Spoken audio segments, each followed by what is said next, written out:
ماں باپ کو بڑھاپا کمزور نہیں کرتا، اولاد کا رویہ کمزور کر دیتا ہے۔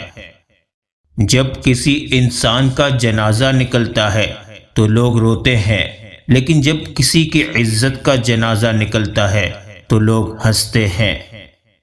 جو مقام شکوہ کا ہوتا ہے وہی مقام شکر کا بھی ہوتا ہے، لیکن ہم اس مقام پر شکوہ جلدی اور شکر دیر سے ادا کرتے ہیں۔ ہر بات میں خیر ڈھونڈا کریں اور الحمدللہ کہنے کی عادت اپنا لیں۔ سر اور کردار ہمیشہ اونچا رکھو، اچھے برے دن آتے جاتے رہتے ہیں۔ اچھے لوگ خوشیاں دیتے ہیں اور برے لوگ سبق۔ ترازو میں ایک طرف والدین کے احسانات رکھ دیے جائیں تو دنیا کا کوئی اثاثہ ایسا نہیں جو پلڑے کو دوسری طرف جھکا سکے۔ یہ ایک ایسا قرض ہے جو کبھی اتارا نہیں جا سکتا۔ بے شک یہ مت دیکھو کہ ہمارے والدین نے ہم پر بہت تھوڑا خرچ کیا، بلکہ یہ سوچو کہ انہوں نے وہ سب کچھ خرچ کیا جو ان کے پاس تھا۔ بے شک زمانہ بھی عجیب ہے، ناکام لوگوں کا مذاق اڑاتا ہے اور کامیاب لوگوں سے جلتا ہے۔ اور تمہیں غرور کس بات کا ہے جب مرنے کے بعد اپنے بھی چھو کر ہاتھ دھوئیں گے۔ جائز کمائی انسان کھاتا ہے، لیکن ناجائز کمائی انسان کو کھا جاتی ہے۔ اور پھر اللہ حقیقت دکھا دیتا ہے ہر رشتے کی، ہر محبت کی، اور فرماتا ہے بتا کون ہے تیرا میرے سوا۔ تنہا انسان کو بھی تنہا نہ سمجھنا، کیونکہ جو تنہا ہوتا ہے اس کے سب سے قریب اللہ ہوتا ہے۔ سوچنے اور سوال کرنے کی عادت ڈالیں، ورنہ ساری زندگی بے شک کرتے رہیں گے۔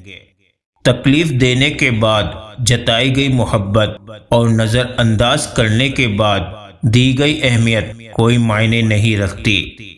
دوسروں کی مدد کرنے کا وقت کسی کے پاس نہیں ہے، لیکن دوسروں کے کام میں ٹانگ اڑانے کا وقت سب کے پاس ہے۔ کھونے کے بعد ہی پتہ چلتا ہے کہ کتنا قیمتی تھا جو چلا گیا، چاہے وہ وقت ہو، انسان ہو یا کوئی رشتہ۔ اچھا اور سچا تعلق قائم رکھنے کے لیے اداکاری کی نہیں، وفاداری کی ضرورت ہوتی ہے۔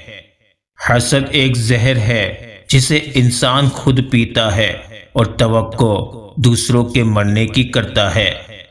بیٹے نعمت ہیں اور نعمتوں کا حساب لیا جائے گا، بیٹیاں رحمت ہیں اور رحمتوں کا کوئی حساب نہیں۔ انسان کی سب سے بڑی خطا یہ ہے کہ وہ رب سے پہلے انسان کے سامنے روتا ہے۔ خود میں قابلیت پیدا کریں، دوسروں میں نقص نکال کر خود کو قابل ثابت مت کریں۔ اپنے اندر کی سوچ کو صاف رکھیں، کیونکہ کشتیاں باہر کے پانی سے نہیں اندر کے پانی سے ڈوبتی ہیں۔ اگر تم اچھے کام کرو گے تو اپنے ہی فائدے کے لیے کرو گے۔ وقت یہ ترازو ہے جناب جو برے وقت میں اپنوں کا وزن بتا دیتا ہے۔ ایک دل کو جیت لینا 1000 قلعوں کو فتح کرنے سے بہتر ہے۔ لوگ مجھ سے بھی کہہ دیتے ہیں دعا کے لیے، دیکھو کس قدر خدا نے میرے عیب چھپا رکھے ہیں۔ بے شک طاقت کی ضرورت تب ہوتی ہے جب کچھ برا کرنا ہو، ورنہ دنیا میں سب کچھ پانے کے لیے پیار ہی کافی ہے۔ اچھے رشتے گھڑی کی سوئیوں کی طرح ہوتے ہیں، ملتے ہیں کبھی کبھار لیکن ہمیشہ جڑے رہتے ہیں۔ دعا کی ضرورت ہو تو کسی انسان کی کوئی نہ کوئی مشکل حل کیا کرو۔ جو قرآن کی تلاوت کا عادی ہوگا اس کی عقل سلامت رہے گی، چاہے اس کی عمر 100 سال ہو جائے۔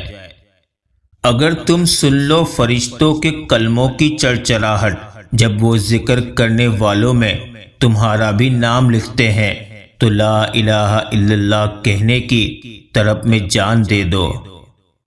بلند کردار مردوں کا طریقہ ہے کہ وہ عورتوں کی دلجوئی کرتے ہیں، کیونکہ وہ کمزور ہوتی ہیں، اس لیے مرد کے لیے مستحب ہے کہ جب اولاد میں کوئی چیز تقسیم کرے تو پہلے بیٹیوں کو دے۔ پھول نہیں مرجھاتے، وقت پورا ہو جاتا ہے۔ میرا مشاہدہ ہے کہ جو اپنے سے کم تر سے تکبر کا رویہ اپناتا ہے، اللہ اسے برتر کے سامنے ذلت میں مبتلا کر دیتا ہے۔ لوگوں کو معاف کر کے بے شک بے وقوف بن جاؤ، لیکن یہ سب سے بڑی دانائی ہے۔ کتنے ہی اعمال بہت چھوٹے ہوتے ہیں، لیکن اخلاص نیت ان کو بڑا کر دیتا ہے، اور کتنے ہی اعمال بڑے ہوتے ہیں، لیکن نیت میں عدم اخلاص ان کو حقیر بنا دیتا ہے۔ خالق اور مخلوق میں اصل تعلق عبودیت کا ہے۔ جس کی عبودیت اللہ کے لیے اکمل ہوگی، وہی اللہ کے ہاں افضل ہوگا۔ میں آج تک اپنی خاموشی پر نہیں پچھتایا، جب بھی پچھتایا اپنے بولنے پر پچھتایا۔ اگر کوئی شخص نبی اکرم صلی اللہ علیہ وسلم پر اپنی سانسوں کے مقدار کے برابر بھی درود شریف پڑھے، تب بھی وہ آپ صلی اللہ علیہ وسلم کا حق ادا نہیں کر سکتا۔ بے شک بد فطرت کون ہوتا ہے جس کو بندے پسند نہ آئے اور جس کو بندوں کی خوشی پسند نہ ہو۔ اگر کسی نے تیری ایذا کے لیے راستے میں کانٹے رکھے ہیں تو اسے راستے سے ہٹا دو، اور اگر تو نے بھی اس کے جواب میں اس کے راستے میں کانٹے رکھے ہیں تو پھر تمام دنیا میں کانٹے ہی کانٹے ہو جائیں گے۔ ہم ایک دوسرے کو برداشت کر رہے ہیں، تسلیم نہیں کرتے۔ وہ کیا ہی بد نصیب انسان ہے کہ جس کے دل میں اللہ تعالیٰ نے جانداروں پر رحم کرنے کی عادت پیدا نہیں کی۔ نیکیاں کرتے جاؤ اور دریا میں ڈالتے جاؤ۔ جب کبھی زندگی میں طوفان آیا تو یہی نیکیاں کشتیاں بن جائیں گی۔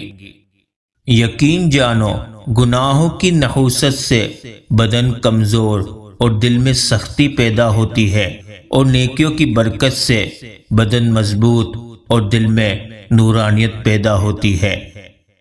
آسان زندگی یہ ہے کہ آپ کسی کا گلہ نہ کریں، زندگی کو قبول کریں۔ افلاطون سے پوچھا گیا کہ کون سی شے ایسی ہے جسے کہنا اچھا نہیں اگرچہ وہ حق ہو؟